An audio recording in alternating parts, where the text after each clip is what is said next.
Habari wapenzi wafuatiliaji wa chaneli yetu hii pendwa, chaneli ambayo kama ilivyo ada ipo karibu nanyi kuwaletea masomo mbalimbali yanayohusu elimu ya nyota na maumbile. Kama ilivyo ada yetu, karibu katika somo letu la leo, na kabla hatujaendelea na somo letu, ningekusihi na kukuomba usubscribe chaneli yetu na kubonyeza alama ya kengele ili uweze kuwa miongoni mwa wadau wetu ambao watakaopewa taarifa. Karibu kwenye utabiri wa nyota ya ng'ombe katika mwaka huu wa 2026. Tuiangazie nyota ya ng'ombe itakuwaje, inakuwaje, nini cha kufanya na kipi cha kuacha. Karibu darasani. Nyota ya ng'ombe katika mwaka huu 2026 ni nyota ya utulivu, uimara, uzuri, starehe, uvumilivu, ujenzi wa misingi thabiti pamoja na udhibiti wa fedha. Mwaka 2026 unakuja kama mwaka wa mafanikio ya polepole lakini yenye mizizi ambayo itakusababishia kuinua na kujenga maisha mapya. Huu ni mwaka wa kuponya mioyo, ni mwaka wa kuimarisha nafasi yako katika jamii. Ikiwa mwaka 2025 ilikuwa ya mapambano, basi 2026 ni mwaka wa mavuno au mwaka wa kula matunda yako. Tukitazama kwenye upande wa mapenzi, kwa wale walio kwenye uhusiano, mwenye nyota ya ng'ombe anapenda uhusiano wenye amani, uaminifu na utulivu. Mwaka 2026 utakuletea maelewano mapya, mazungumzo ya kina, mipango ya ndoa pamoja na kuishi pamoja. Vile vile mwaka huu 2026 utakuletea nguvu ya kuvuka vikwazo vya kihisia vilivyokushikilia mwaka 2024 na 2025. Mwaka huu uhusiano wako utakomaa, mapenzi yako yataanza kustawi na utaona thamani kubwa ya upendo ulionao, lakini vile vile utaona jitihada za mwenza wako. Miezi mizuri ya kuonyesha hisia za mapenzi katika mwaka 2026 ni mwezi wa Machi kwa maana ya mwezi wa 3, mwezi Mei kwa maana ya mwezi wa 5, mwezi Agosti kwa maana ya mwezi wa 8 pamoja na mwezi Novemba ambao ni mwezi wa 11. Kwa wale wasio kwenye mahusiano, mwaka 2026 ni mwaka wa kukutana na mtu mwenye uvumilivu, mtu mwenye malengo ya kina, atakayekuheshimu hisia zako na asiye na haraka wala pupa, ila mwenye uaminifu wa kweli. Watu wenye nyota ya ng'ombe wengi wataingia kwenye uhusiano wa kudumu kuanzia mwezi April kwa maana ya mwezi wa 4 mpaka mwezi Julai kwa maana ya mwezi wa 7. Huu ni mwaka wa upendo mzito, upendo wa maisha, upendo wa kujenga na kujiimarisha. Tukitazama kwenye upande wa kazi na biashara, ulimwengu wa kazi unakupa neema kubwa. Mwaka huu 2026 wenye nyota ya ng'ombe watajulikana zaidi kwa umakini, uadilifu, uaminifu, kufanya kazi bila haraka lakini kwenye ubora wa hali ya juu. Lakini vile vile mwaka huu utakusababishia kupandishwa cheo, kuongezewa majukumu ya kiutawala, kupewa nguvu mpya ya udhibiti wa miradi mikubwa, kuaminiwa na wakubwa zako kazini na kwenye jamii. Lakini kwa wale watakaofungua biashara 2026 tunakushauri ufungue biashara ya chakula, urembo pamoja na vipodozi, biashara ya mali isiyohamishika kwa maana ya nyumba na kadhalika, kilimo, ubunifu wa mitindo, bidhaa za afya na uwekezaji mdogo mdogo wa muda mrefu. Mafanikio yako makubwa yataanza kuonekana mwishoni mwa mwezi Mei kwa maana ya mwezi wa 5 na yataongezeka zaidi na zaidi mpaka mwishoni mwa Disemba. Tukitazama kwenye upande wa afya, magonjwa kujiepusha nayo na yatakayokusumbua katika mwaka huu 2026 ni shinikizo la damu, matatizo ya koo na sauti, uzito mkubwa, uchovu wa kupitiliza, maumivu ya shingo na mabega.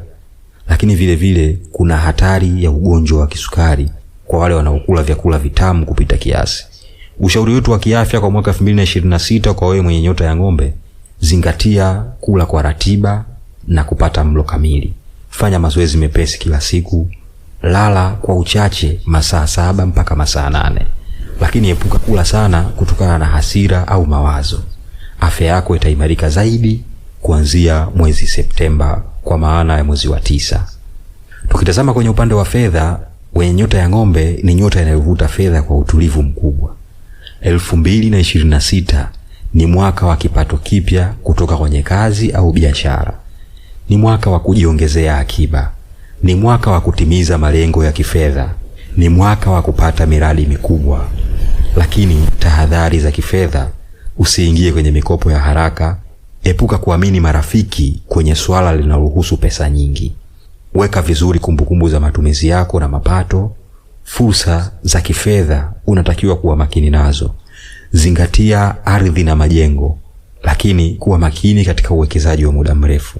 Na zaidi, zingatia kilimo chenye mazao yenye faida ya muda mrefu. Katika mwaka huu 2026, tukiangazia siku zako nzuri za bahati pamoja na siku za kujiepusha nazo. Siku zako za bahati ni Ijumaa, Jumatano na Jumamosi. Lakini siku za kujiepusha nazo ni siku ya Jumanne na siku ya Alhamis, hususan katika nyakati za usiku. Je, katika mwaka huu 2026 unatakiwa kushirikiana na nyota gani na ni nyota zipi za kuziepuka? Katika mwaka huu nyota za kushirikiana nazo ni nyota ya mashuke. Hii itakusaidia kujiimarisha katika swala zima la kipato. Shirikiana na mtu mwenye nyota ya mbuzi. Hii itakuongezea nguvu kwenye mambo yako ya kadhi na udhibiti. Shirikiana na nyota ya samaki katika masuala ya kihisia au mapenzi. Shirikiana na nyota ya kaa kwa kuimarisha familia yako. Lakini nyota za kuziepuka katika mwaka huu 2026 ni nyota ya Simba. Hii itakusababishia migongano ya nguvu na yenye kudumu itakayoleta migogoro. Jiepushe na nyota ya Mapacha, itakuletea tofauti zenye kasi na maumivu. Jiepushe na nyota ya Punda. Nyota hii itakuletea msukumo mkubwa wa haraka utakaokuumiza kiakili. Jiepushe na nyota ya Mshale. Nyota hii itakusababishia mabadiliko ya ghafla yasiyoendana na utulivu wako. Tukiangalia nyakati nzuri au nyakati za bahati, saa za bahati katika mwaka huu 2026 pamoja na saa za kujiepusha nazo. Saa zako nzuri au saa za bahati katika mwaka huu 2026 ni saa 12 asubuhi mpaka saa 3 asubuhi, saa 12:30 mchana mpaka saa 9 alasiri, saa 8 kamili usiku mpaka saa 10:30 alfajiri. Lakini saa za kujiepusha nazo ni saa 10 kamili jioni mpaka saa 12 jioni, saa 5:30 usiku mpaka saa 7 usiku, lakini pia saa 5:30 usiku mpaka saa 7 usiku. Mafusho pamoja na manukato yako ya bahati katika mwaka huu 2026. Manukato yako yanayokufaa ni manukato ya vanilla, sandalwood, honeywood, miski ya rozi, pasholi. Hii ni kwa upande wa manukato. Mafusho yanayokufaa ni udi wa waridi pamoja na ubani mweupe. Vile vile unaweza kutumia udi wa msonobari pamoja na majani ya mkaratusi. Haya yatakusaidia kusafisha upepo wa kichawi pamoja na kijicho. Tukitazama rangi zako za bahati katika mwaka huu 2026, rangi za bahati ni rangi ya kijani kibichi, dhahabu, rangi nyeupe ya lulu au silver, brown ya udongo pamoja na rangi ya blue bahari. Namba zako za bahati katika mwaka huu 2026 ni namba 6, namba 14, namba 22, namba 33 pamoja na namba 48.